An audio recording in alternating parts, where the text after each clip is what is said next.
क्या भारत और पाकिस्तान का जो युद्ध होने की कगार पे दिखाई दे रहा है, उसकी वजह से आपको आपके पोर्टफोलियो की चिंता या डर सता रहा है? क्या क्या आप इनडिसीजन मोड में है, कंफ्यूजन मोड में है कि इतना सारा पोर्टफोलियो है, मुझे क्या करना चाहिए? अभी नया एंट्री कहाँ लेना चाहिए, लेना भी चाहिए या नहीं लेना चाहिए? या आप एकदम से ऐसे सिर्फ वॉच वाले मोड पर हैं, किसी तरीके का डिसीजन को नहीं ले पा रहे हैं? तो पहले सबसे पहले हम आपको धन्यवाद अदा करना चाहते हैं कि आपने इस वीडियो को देखने का निश्चय लिया और आप इस वीडियो को देख रहे हैं। और इस वीडियो में हम 5-6 कारणों के ऊपर बात करेंगे कि जब भी किन्हीं दो देशों के बीच जब युद्ध की परिस्थिति होती है, तो पैनिक होके मार्केट नीचे क्यों गिर जाता है। अभी 2 दिन पहले न्यूज पर हमने देखा कि पाकिस्तान का जो स्टॉक मार्केट है वो 3000 पॉइंट से नीचे गिर गया, लेकिन हमारा मार्केट जो है नीचे नहीं गिरा है। तो क्या होता है युद्ध में, पहले 5-6 कारणों के ऊपर बात करेंगे। फिर हम जाएंगे चार्ट्स पर और हम देखेंगे कि चार्ट्स हमसे क्या कहने की कोशिश कर रहे हैं। सारी इंडेक्सेस को ईगल आई की तरह हम एनालिसिस करने का प्रयास करेंगे। में भी हो सकता है थोड़ा सा वीडियो ये बड़ा हो जाए, बट 2 वीडियो को मिला करके हम इस एक वीडियो में आपके सामने आपकी सेवा में रखने का प्रयास करें। तो सबसे पहले बात करते हैं, पहला कारण, दो देशों के बीच जब जंग छिड़ती है तो बहुत सारा खर्चा होता है। गोला बारूद, असला, हवाई जहाज का ईंधन, आर्मी सेना, नेवी सेना, ऑयल की खपत बहुत ज्यादा होती है। डिफेंस सेक्टर के चीजों की, इक्विपमेंट की, गोला बारूद की, गोलियों की, बंदूक की बहुत सारी खपत होती है। डॉक्टरों की छुट्टियां कैंसिल कर दी जाती है क्योंकि कुछ भी हो सकता है। सो पैनिक क्रिएट होता है, डर क्रिएट होता है, और ये शॉर्ट टर्म के लिए होता है। अगर आप 1999 का करगिल वार देखेंगे, उरी वार देखेंगे, पुलवामा अटैक देखेंगे, उसमें भी मार्केट नीचे गिरा था, फिर 6 से 12 महीने में आप देखेंगे कि मार्केट जो है वो ऊपर चला गया। तो क्या होता है, आप देखेंगे इंडेक्स के जो भी शेयर है उनमें बहुत शार्प गिरावट आती है। उससे ज्यादा तेज गिरावट जो है मिड कैप और स्मॉल कैप में आती है। में भी कई बार लोअर सर्किट भी हमको देखने के लिए मिलते हैं। तो जंग की खबर से क्या होता है, पहले क्या होता था, जब भी जंग छिड़ती थी तो जो सिविलियंस होते हैं, जो हम आम नागरिक है देश के, उनके ऊपर कुछ अस्थायी समय के लिए टैक्स बढ़ा दिया जाता था। तो उस टैक्स का पैसा उस युद्ध को लड़ने के लिए इस्तेमाल किया जाता था। हालांकि हमारे देश की स्थिति अभी बहुत अच्छी है और इस तरीके का कोई माहौल नहीं दिख रहा, लेकिन पैनिक होता ही है। और ऐसे पैनिक में अपने पैसे को कम होता हुआ देखने के बजाय निकाल के उसको सेफ रखना, ये एक बहुत अच्छा उपाय होता है। नॉर्मल पीपल ज्यादा दिमाग नहीं लगाते हैं, इसकी वजह से क्या होता है, मार्केट क्रैश होती है। यानी कि पैनिक होता है, सेलिंग होता है, कोई खरीदना नहीं चाहता है, हर कोई बेच रहा है, तो प्राइस नीचे गिरने लगते हैं। दूसरा क्या होता है, जो डिफेंस के स्टॉक्स होते हैं उनमें तेजी देखने को मिलती है, क्योंकि डिफेंस के सेक्टर में सरकार को बहुत सारा इमीडिएटली सडन खर्च करना पड़ता है, निवेश करना पड़ता है, और उसकी वजह से जो डिफेंस सेक्टर से जुड़े स्टॉक्स होते हैं उनका प्राइस जो है वो बढ़ने लगता है। देन जो पैसा है डॉलर की तुलना में वो कमजोर होने लगता है। उसकी वजह से क्या होता है, जो हम बाहर से माल जो आयात करते हैं वो महंगा हो जाता है। तो महंगाई बढ़ने के आसार जो है वो बढ़ जाते हैं, और महंगाई बढ़ने के आसार की वजह से भी क्या करते हैं, पैसा बाहर निकाला जाता है, और पैसा बाहर निकालने की वजह से मार्केट नीचे गिरती है। चौथा कारण क्या होता है, जो FII यानी फॉरेन के इंस्टीट्यूशनल इन्वेस्टर है, उनको ये अनसर्टेनिटीज पसंद नहीं है। राइट, जैसे कोई यूरोप में रहता है, कोई UAE में रहता है, कोई श्रीलंका में रहता है, कोई किसी दूसरे अन्य अफ्रीका में रहता है। ऐसी जगह पे रहने वाले लोग FII अगर निवेश करते हैं, अमेरिका में रहने वाले लोग हैं, कनाडा से रहने वाले लोग हैं, वो भारत में निवेश करते हैं। तो जब ये इस तरीके का युद्ध या अस्थायी हलचल होती है मार्केट के अंदर, जब अनसर्टेनिटी होती है, तो उनको ये पसंद नहीं है। शांति प्रिय ढंग से निवेश करने वाले लोग होते हैं, तो वो क्या करते हैं, चुपचाप अपना पैसा निकाल लेते हैं।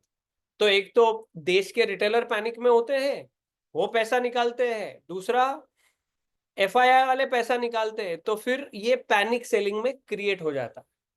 तो पैनिक सेलिंग होने की वजह से आपका पोर्टफोलियो जो है बहुत तेजी से नीचे जाने लगता है। चौथा कारण यह होता है, सबसे सेफ निवेश गोल्ड को मानते हैं लोग।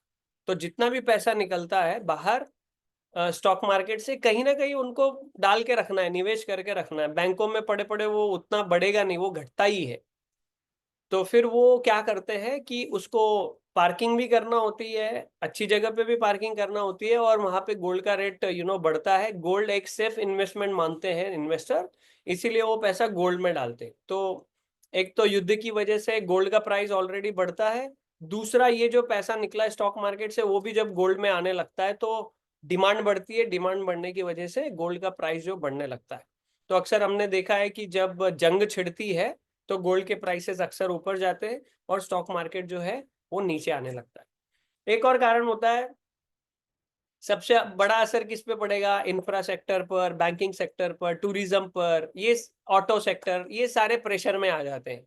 तो इनके स्टॉक जो है धड़ाम से गिरते हुए अपने को नजर आते हैं। तो जब पैनिक सेलिंग आएगी आप देखेंगे इन सेक्टर में बहुत तनाव क्रिएट होगा। और बैंक निफ्टी जो है अभी लाइफ टाइम हाई के आसपास है। तो इस तरीके का जब तनाव क्रिएट होता है तो फिर ऐसे सेक्टर्स में बहुत तेज गति से फॉल देखने के लिए हमको मिलता है। और ऑयल प्राइस की सेंसिटिविटी होती है, जैसे अगर ऑयल का ट्रांसपोर्टेशन में कोई बाधा आ जाती है, ऑयल का ट्रांसपोर्टेशन हो नहीं रहा है और ऑयल ज़्यादा लगता है तो ज़्यादा क्वांटिटी में मंगाना पड़ता है, फिर ऑयल के प्राइसेज भी जो है वो बढ़ने लगते हैं। अभी जिन कंपनियों को ऑयल कच्चा माल के रूप में लगता है उनके कॉस्ट बढ़ने लगती है, महंगाई बढ़ने लगती है, बहुत सारा इम्पैक्ट जो है वो देश के ऊपर होता है। और कभी कभी वार जरूरी भी हो जाता है, सबक सिखाना जरूरी भी हो जाता है। देश काफी आक्रोश में है। बाकी के जो हमले हुए दोनों सेनाओं के बीच में, सीज फायर उल्लंघन करने, ये वो इसको लेकर के हो, लेकिन अभी इन्होंने मासूम लोगों की जान ले ली, नरसंहार कर दिया। कोई भी दो देश जब लड़ते हैं तो सिविलियंस के ऊपर अटैक करना पहले वो इंटरनेशनल लॉ के खिलाफ होता है। तो सेनाएं आपस में लड़ती हैं, लेकिन यहाँ पर आतंकवादियों ने नरसंहार किया, बड़ी दुखद घटना हुई और उसकी वजह से देश आक्रोश में है। तो फिर यू नो युद्ध के आसार बहुत नजर आ रहे हैं। और अभी आज फ्राइडे जब मैं इस वीडियो को रिकॉर्ड कर रहा हूँ, सैटरडे संडे छुट्टी का दिन है, वीकेंड है, ऑफिसेज बंद होती है,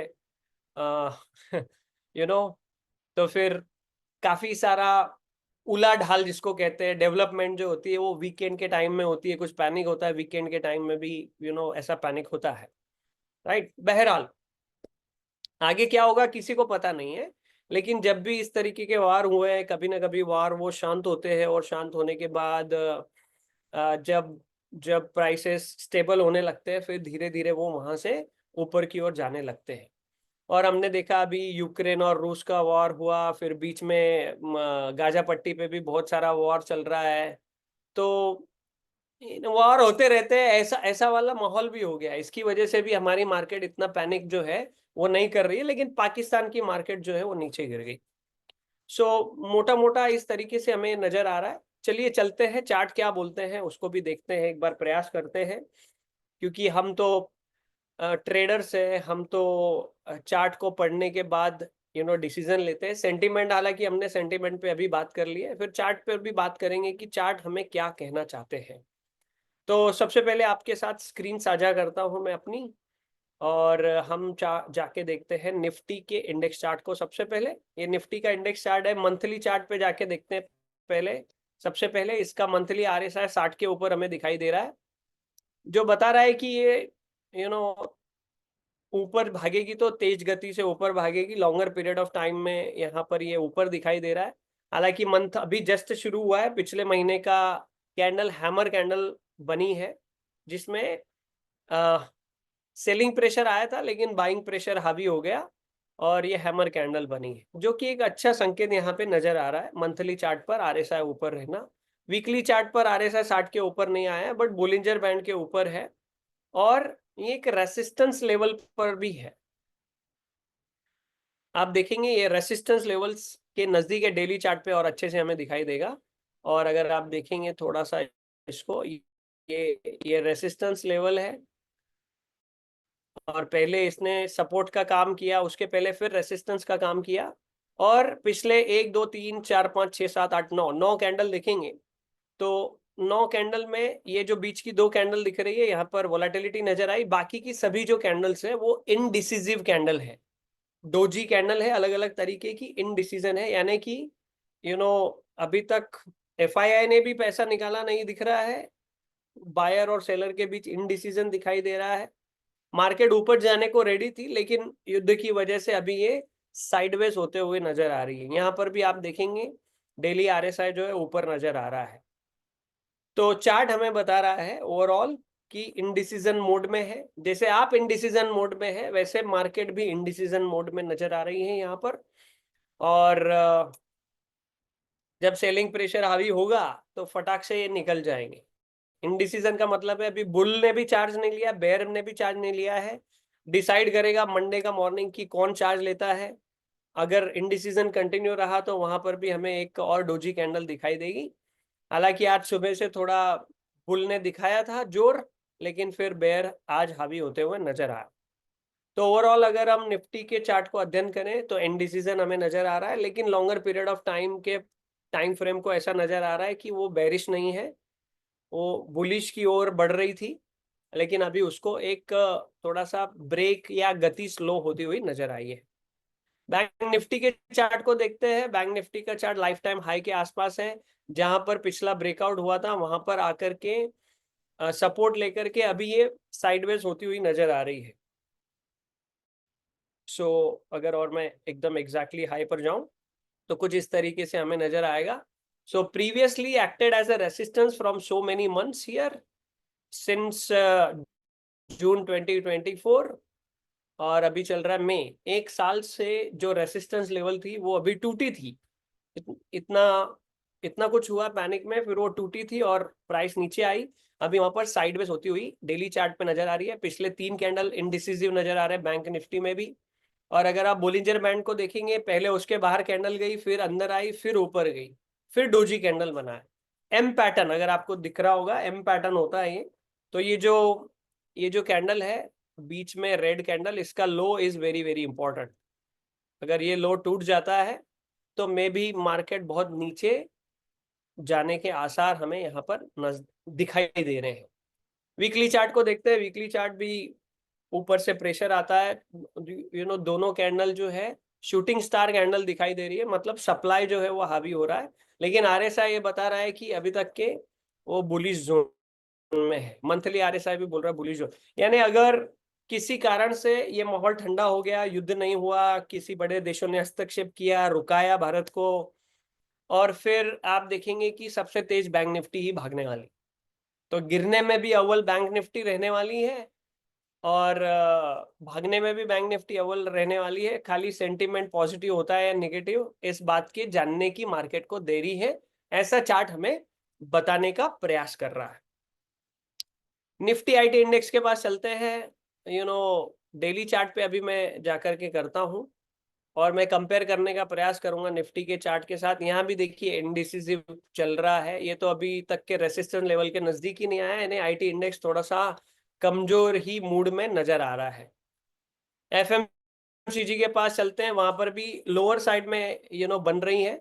पिछला वाला चार्ट देखा तो अपर साइड में डोजी बन रही थी, अभी देखेंगे तो लोअर साइड में डोजी बन रही है। एग्जैक्टली रेसिस्टेंस पे रेसिस्टेंस लिया है। तो कुछ ऐसे निवेश करने वाला जो माहौल है वो कुछ दिखाई नहीं दे रहा। मिड कैप निफ्टी को देखेंगे, 60 के नीचे आरएसआई आ गया है। अगर बुरी न्यूज आती है, मिड कैप स्मॉल कैप बुरी तरह से पिटते हैं। हर बार ऐसा होते हुए हमें पिछले इतिहास में नजर आया है। यहाँ पर भी आउटसाइड इनसाइड एम पैटर्न बनते हुए नजर आ रहा है, और एग्जैक्टली ये लो के नजदीक ही है। इस वाली जो कैंडल है बड़ी, इस बड़ी कैंडल के लो के नजदीक ही क्लोजिंग होती हुई नजर आई। फार्मा इंडेक्स के पास चलते हैं। तो फार्मा इंडेक्स एग्जैक्टली उसने भी resistance is a resistance, right. यहाँ पर रेसिस्ट किया, नीचे आया, रेसिस्ट किया, नीचे आया, अभी भी रेसिस्टेंस पे है। काफी तेज गति से फार्मा सेक्टर ने उछाल दिखाया था, लेकिन रेसिस्टेंस पे आकर के अभी वक्त बिता रहा है। अगेन ये दोनों डोजी कैंडल डेली चार्ट पे हमें दिखाई दे रहे हैं। इनडिसीजन है, इन बिटवीन 40-60 आरएसआई नजर आ रहा है, तो साइडवेज निफ्टी फार्मा नजर आ रहा है। निफ्टी एनर्जी इंडेक्स के पास चलते हैं। देखो लगभग लगभग सभी इंडेक्स का एक जैसा हाल दिखाई दे रहा है। This is a resistance point and it is spending time with doji doji doji candles, सभी सेक्टर में सभी जगह पे इनडिसीजन नजर आ रहा है। ओके, यानी बड़ी मछलियों का भी इनडिसीजन है वहां पर, हम जैसे छोटे लोग तो इनडिसीजन में है ही, लेकिन बड़ी मछलियों का भी यही हाल दिखाई दे रहा है। यहाँ पर भी देखो डोजी कैंडल बनी है आज, और सेलिंग प्रेशर अभी 20 मूविंग एवरेज के नीचे भी है ये इंडेक्स। सो निफ्टी मीडिया की वैसे भी हालत जो है ऑलरेडी खराब चल रही थी। रियल्टी सेक्टर को देखते हैं, यहाँ भी डोजी कैंडल है, शूटिंग स्टार है। अगेन आप देखेंगे रेसिस्टेंस पे रेसिस्टेंस ले रही है, वक्त बिता रही है। सो ऐसे एग्रेसिवली कहीं निवेश के मौके के बारे में कुछ कोई सोच नहीं रहा है। जो है या तो उसको हेज कर रहा है या एग्जिट करने का प्रयास कर रहा है। इसके लिए सेलिंग प्रेशर जो है, आज भी मार्केट ऊपर गई सुबह, लेकिन फिर सेलिंग प्रेशर हावी आया, पैसा निकालने का काम होता हुआ नजर आया। पीएसयू बैंक को देखेंगे, इन्होंने भी ब्रेकआउट दिया था, हालांकि ये लाइफ टाइम हाई का ब्रेकआउट नहीं है, लेकिन बैंकिंग सेक्टर का हाई लाइफ टाइम हाई का ब्रेकआउट हुआ था, तो थोड़ा सा बुलिशनेस दिखाई दिया, लेकिन resistance is a resistance, right.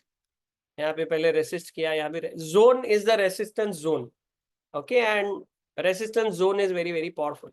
Infra sector को देखते हैं, इंफ्रा सेक्टर भी if you look at this resistance, उसके नजदीकी रेसिस्ट करके डोजी डोजी डोजी कैंडल बन रही है। मार्केट बोल रहे चुपचाप बैठे रहो, डोजी कैंडल है, ज्यादा वो हल्ला करने की जरूरत नहीं है।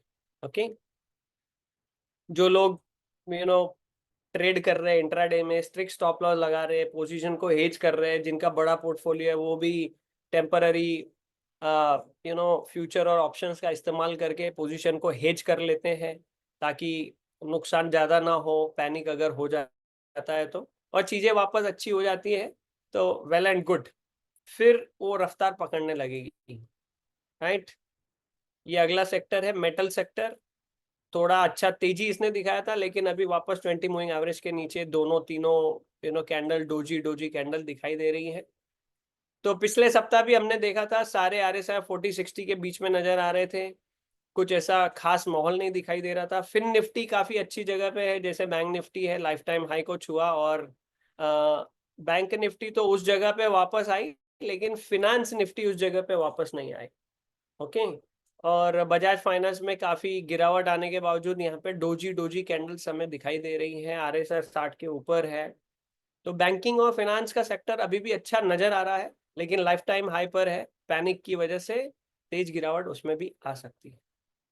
PSC सेक्टर को देखते हैं, पब्लिक सेक्टर एंटरप्राइजेस। सो ये रेसिस्टेंस था, यहीं पे रेसिस्टेंस लेके वक्त बिता रही है, RSI भी 60 के नीचे आ गया है। एक और अच्छी बात देखने को मिलेगी आपको यहाँ पर, let's say where is the okay, just give me a minute। तो आपने RSI को ध्यान से देखा था या नहीं देखा था मैं नहीं जानता हूँ, एक बार मैं इसको फिर से लगाने की कोशिश करता हूँ और आपको बताता हूँ कि उसका रेंज शिफ्ट भी होता हुआ नजर आ रहा है। सो यहाँ पर अगर आप देखेंगे अगर ध्यान से, तो RSI पहले 60 के ऊपर था, फिर 60 पे रेसिस्ट किया ये और नीचे चला गया। इसका मतलब रेसिस्टेंस जो है वो पावरफुल है, इसको रेंज शिफ्ट भी कहा जाता है। मतलब रेसिस्टेंस जो है ये अभी पावरफुल है PSC सेक्टर में जो दिखाई दे रहा है।